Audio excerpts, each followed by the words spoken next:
예수님께서 제자들과 허다 무리와 함께 여리고 성을 지나셨습니다. 그때에 이 바디메오라는 거지 맹인이 길가에 앉아 있었습니다. 나사렛 예수님이 지나가신다라는 말을 그가 듣게 되었습니다. 그 순간 바디메오는 큰 소리로 부르짖기 시작했습니다. 방송실 PPT를 띄워주십시오. 47절 말씀에 다윗의 자손 예수여 나를 불쌍히 여기소서. 이 사람들은 그를 꾸짖기 시작합니다. 잠잠하라. 좀 조용히 하라는 거죠. 거지 맹인 주제에 좀 조용히 해라. 그런데 바디메오는 더 큰 소리로 부르짖기 시작했습니다. 다윗의 자손이여 나를 불쌍히 여기소서. 이 대목에서 우리는 특이한 점을 보게 되어집니다. 지금 여리고에 있는 수많은 무리들은 예수님을 어떻게 부르고 있습니까? 나사렛 예수라고 부르고 있습니다. 바디메오는 예수님을 어떻게 부르고 있습니까? 다윗의 자손이라고 부르고 있습니다. 이 다윗의 자손이라는 표현은 유대인들이 그토록 고대하고 기다린 메시아를 뜻하는 호칭하는 표현입니다. 유대인들은 구약에 기록된 메시아가 와서 자신들을 구원할 것이라는 믿음이 있었습니다.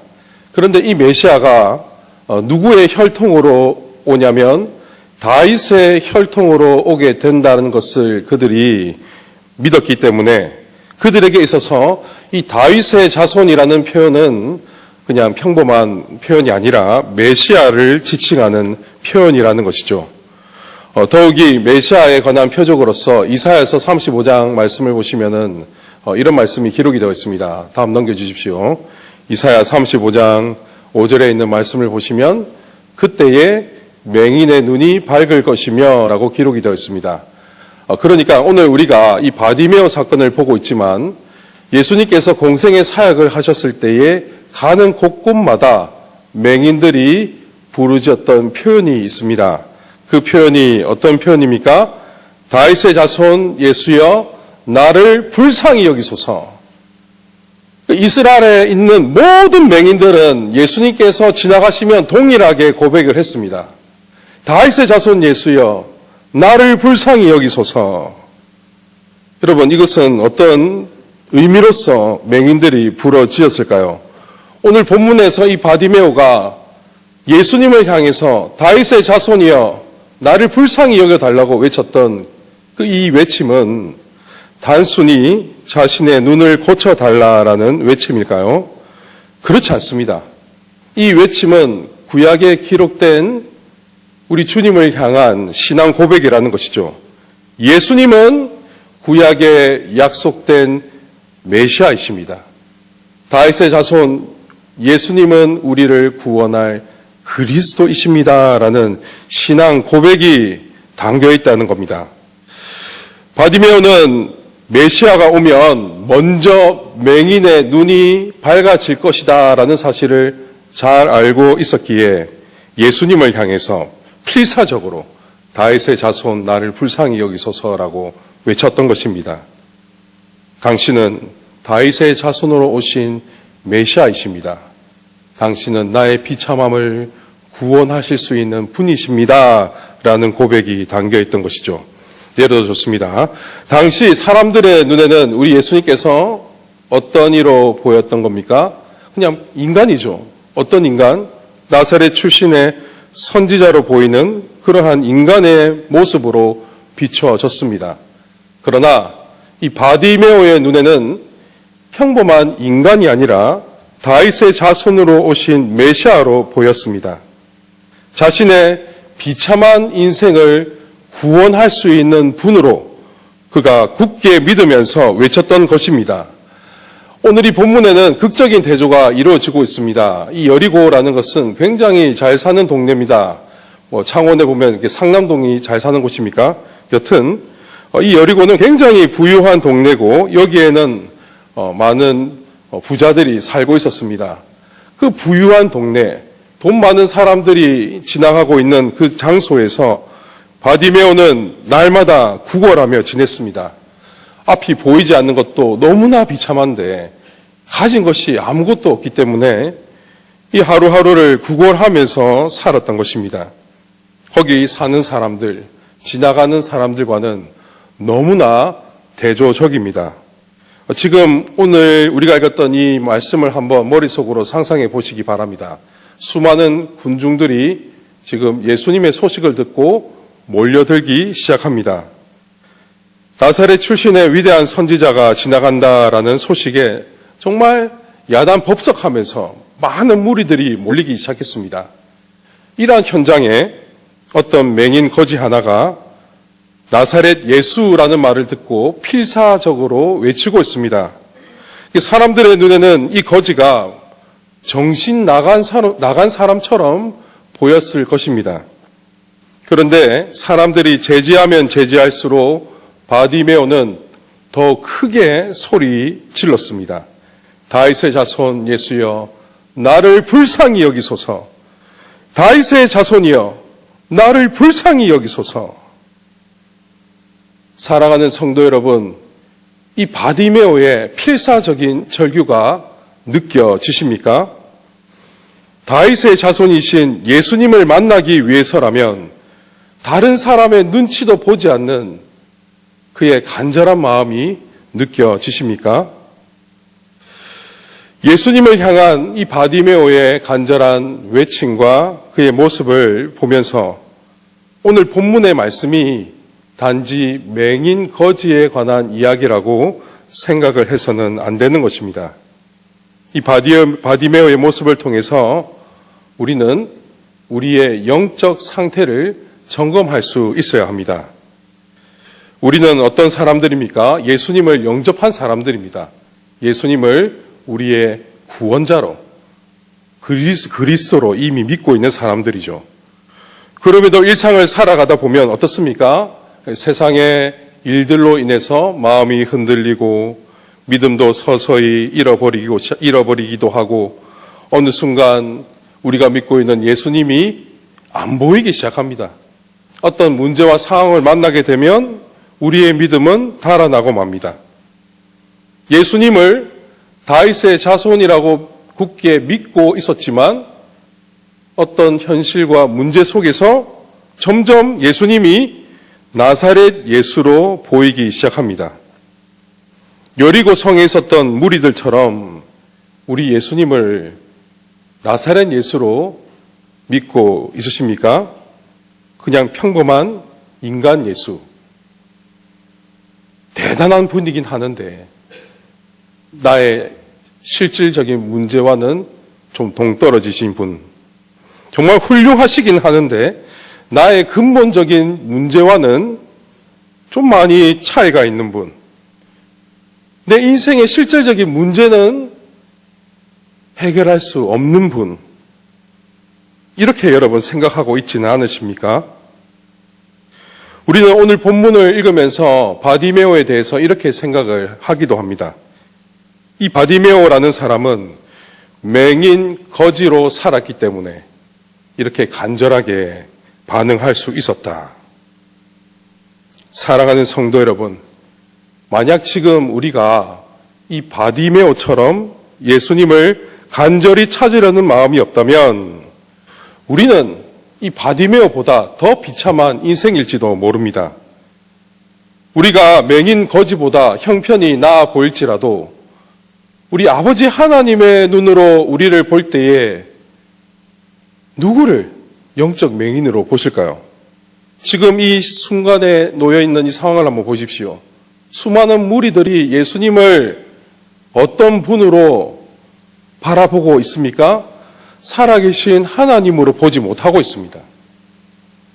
대단한 분, 훌륭한 분은 그렇게 느끼고 있지만 정말 우리를 구원하실 구원자 되시며 구약에 약속된 메시아 되심을 어느 누구도 알아보고 있지 못합니다. 그런데 여러분, 누구만이 예수님을 메시아로 알고 그렇게 바라보고 외치고 있습니까? 앞을 보지 못하는 맹인이 우리 주님을 향해서 다윗의 자손이라고 고백하고 있습니다. 사랑하는 성도 여러분, 정말 바디메오처럼 우리의 비참함을 인식하면서 예수님을 간절히 찾는 사람만이 하나님의 놀라운 은혜를 경험할 수 있습니다.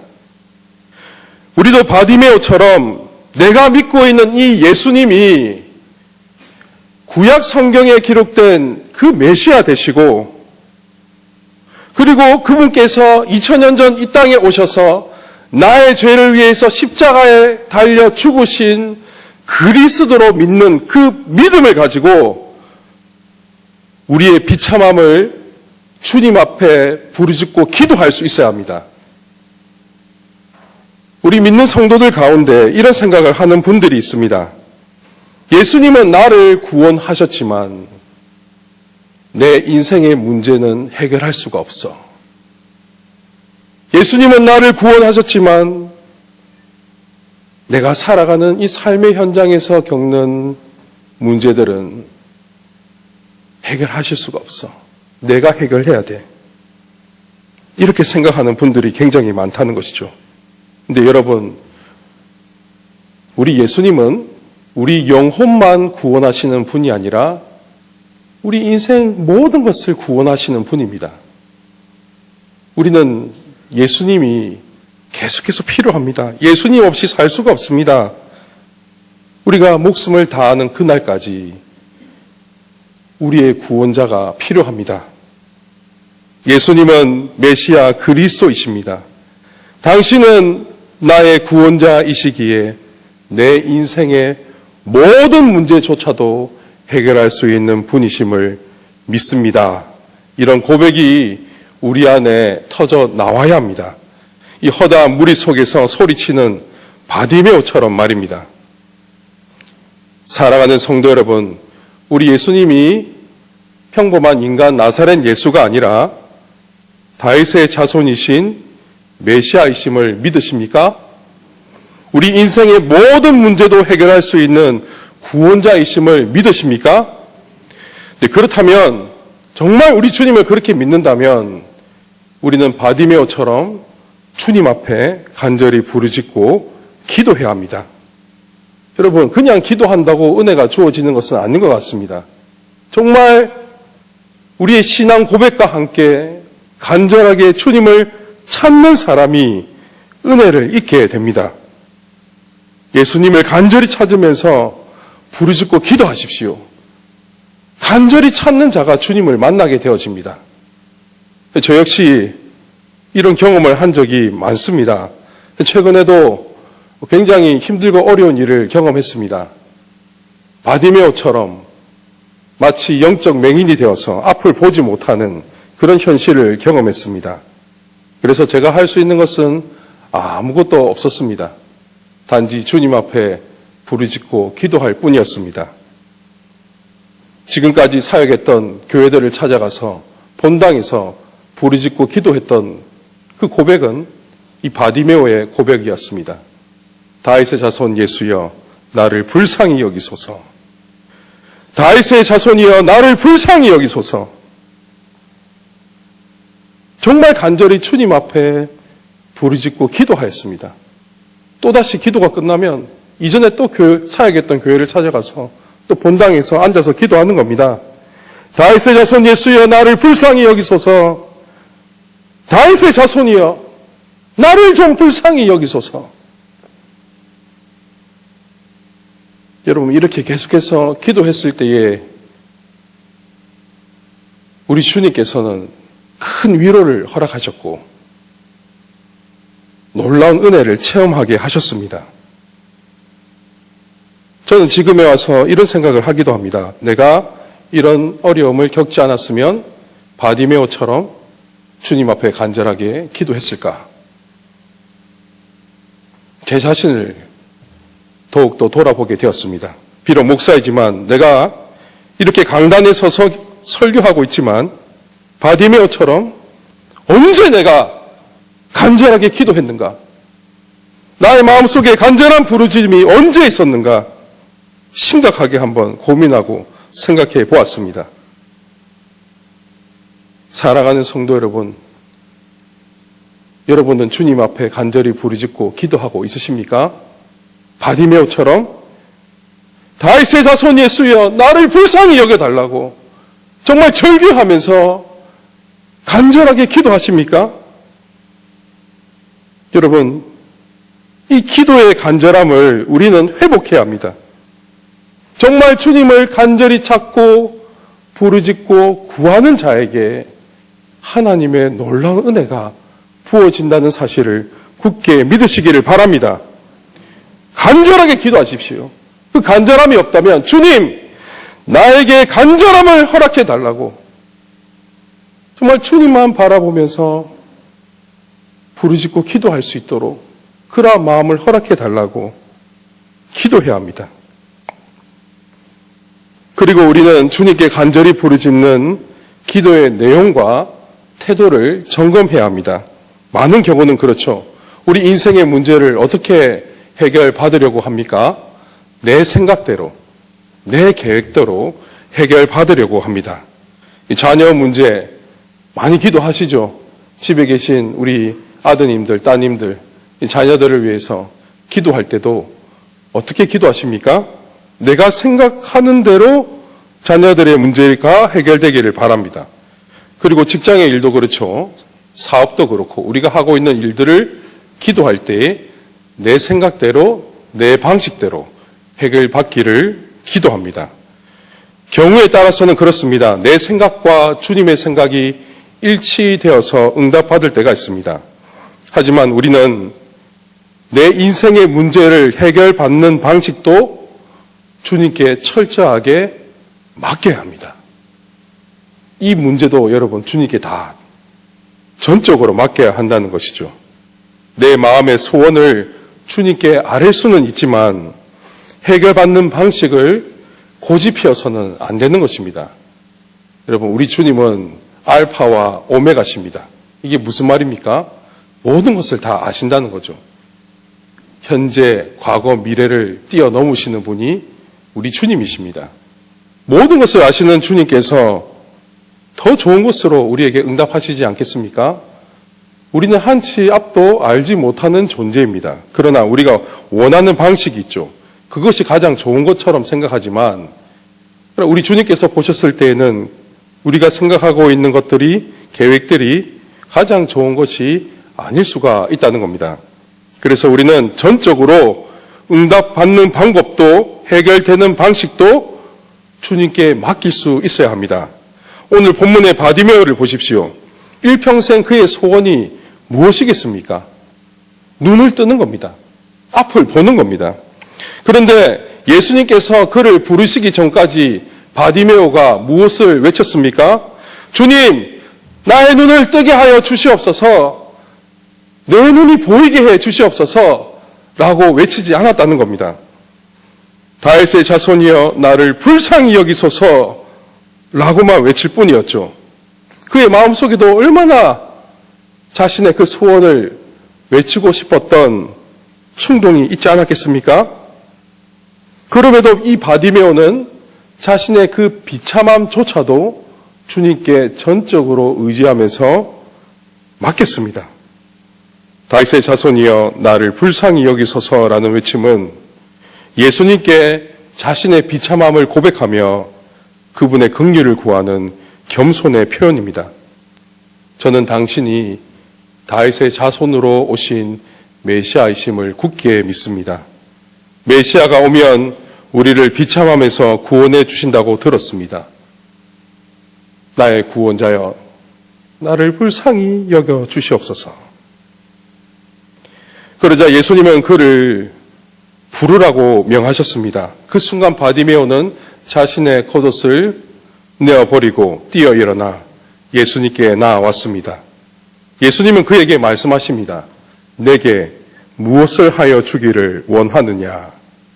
그 즉시 바디메오는 자기 마음에 있는 소원을 겸손하게 아뢰었습니다. 보기를 원하나이다. 그러자 예수님은 이렇게 말씀하십니다. 가라, 내 믿음이 너를 구원하였느니라. 그 순간 이 바디메오에게 기적이 일어났습니다.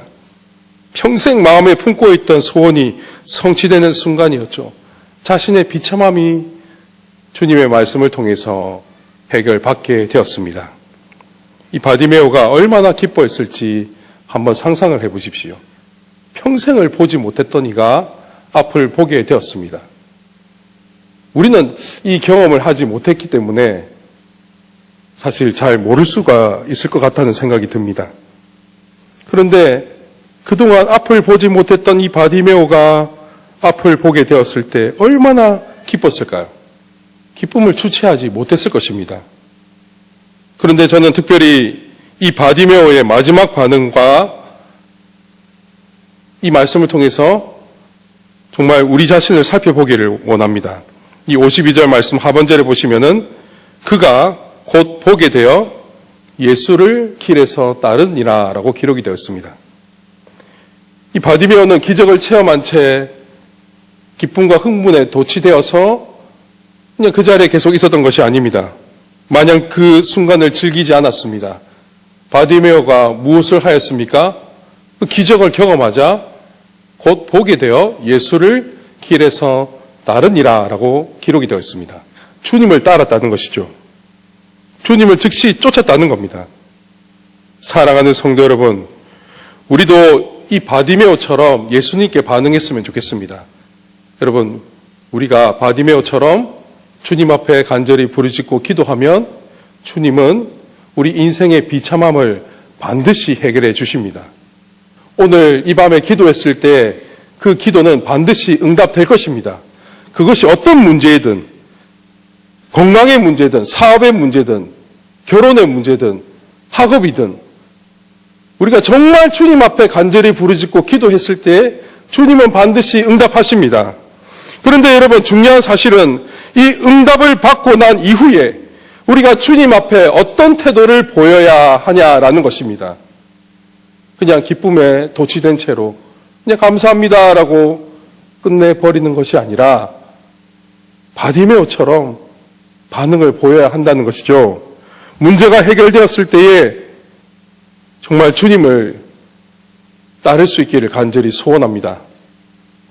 주님의 몸된 교회와 하나님 나라를 위해서 더 열심히 헌신하겠다고 결단하시고 주님을 위해서 살아가십시오. 세상 사람들처럼 우상에게 절하고 운이 좋아서 문제가 해결되어서 그냥 잊어버린 채로 살아가는 그런 사람들이 아니라 우리도 주님처럼 나의 십자가를 더욱 짊어지고 주님 몸된 교회와 하나님 나라를 위해서 살아갈 수 있기를 간절히 소망합니다. 오늘 수요 기도의 가운데 내 인생의 비참함을 해결할 수 있는 다윗의 자손 예수님을 부르짖으시기를 바랍니다. 여러분, 이 바디메오가 그렇게 외쳤다라고 생각하지 마시고 바디메오처럼 외치시기를 바랍니다. 다윗의 자손 예수여 나를 불쌍히 여기소서라는 외침이 우리의 고백이 되기를 원합니다. 바디메오처럼 간절한 마음으로 주님께 부르짖고 기도하여 인생의 비참함을 해결받으시는 우리 모든 성도님들이 되시기를 주님의 이름으로 축원합니다.